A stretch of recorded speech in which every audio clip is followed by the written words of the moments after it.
they pretend to make friends with you, and then they'll start asking you, it's like, so, first question, apart from, how long have you been in Australia? I'm like, I'm born there. They're like, oh, okay, well, you can speak Cantonese. How? Like, it's just odd. They don't think that your family speak Cantonese and, other people outside of Hong Kong can speak, Cantonese. Like, they get really curious. Yeah. And then they would ask, oh, okay, well, okay, now you're in Hong Kong then. Where do you live? And then my auntie's, like, quote will go and, like, be like, don't tell them. So I'm like, oh, okay, all right, I live here. And they're like, ugh.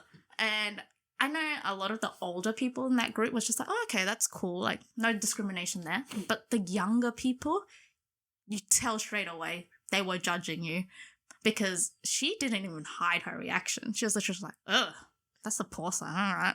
And I'm like, Jeez. what do you mean? Like, like, I was just sort of like, oh, wow. Like, she said it, like, under her breath, but it was loud enough that everyone could hear. And I'm just like, wow, that's really rude. But okay, like, I'm not friends with you anyway. So, Princess syndrome?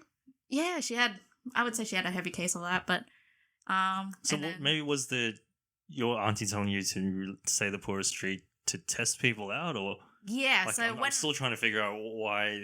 Like, what's she trying to do? After the whole experience, I did go home and I told her about it, and she's like, "Yes, that is exactly what I wanted you to see. That people in Hong Kong, they may present themselves as friendly and simple, but deep down, every time they ask you a question, it's because they want to know something about you to see if they should be your friend, they shouldn't be your friend. They're classing you to a certain category to, are they rich or are they poor? Should I associate with them or should I not?"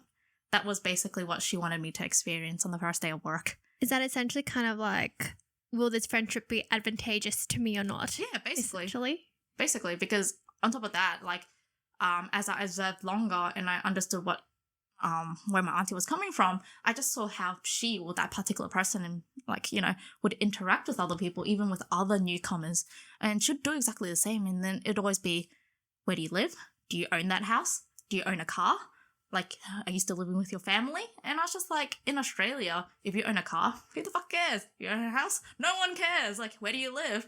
You live with your family? Yeah. You're rich. If you're with your family, it doesn't matter. Like, you love your family, you live with them. Yeah. You don't have to be, like, kicked out at 18 or 20 and, survive on your own. Like, I never saw it that way. But in Hong Kong, like, you get classed as, oh, you're, like, old, you're still living with your family. Oh, that's a big no-no. Like, you're not a target that I would ever, like, want to, date or, like, it's like stuff like that they would, categorize you in, and just based on, like, these questions, which in Australia would be very like, oh, I'm just getting to know you. It's nice to know. Maybe, we're having dinner, and if I go past Sunnybank, I'll drop you off at home. Like, stuff like that. But nah, where you live is to, class you in a certain social status.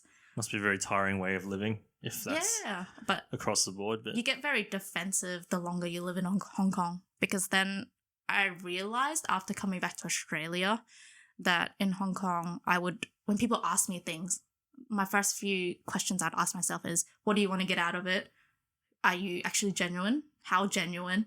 And how should I answer you? So even coming back to Australia, like, I realised when people were interacting and they were asking, where do you live? My mind would actually have the same list of questions. It's like, oh, are you asking because you want to know, if they're rich or poor? Is it the new area or old area? Like, and even though I wasn't consciously wanting to think that, in my subconscious, it was there. It was already ingrained, because that's Hong Kong for you. Like, Hong Kong people would always just ask you, and you'd always think they had an ulterior motive. if anyone from Hong Kong ever asks me some questions, I'm going to lie to them. I'm sure not everyone's like that. Yeah. Like you said, a lot of the office were pretty... like the older people, they're a lot more genuine. They actually cared, because they would ask me where I lived because they were scared I'd catch the wrong bus. Yeah. But the ones that didn't care, they made it very known that they didn't want to be a friend because you were poor.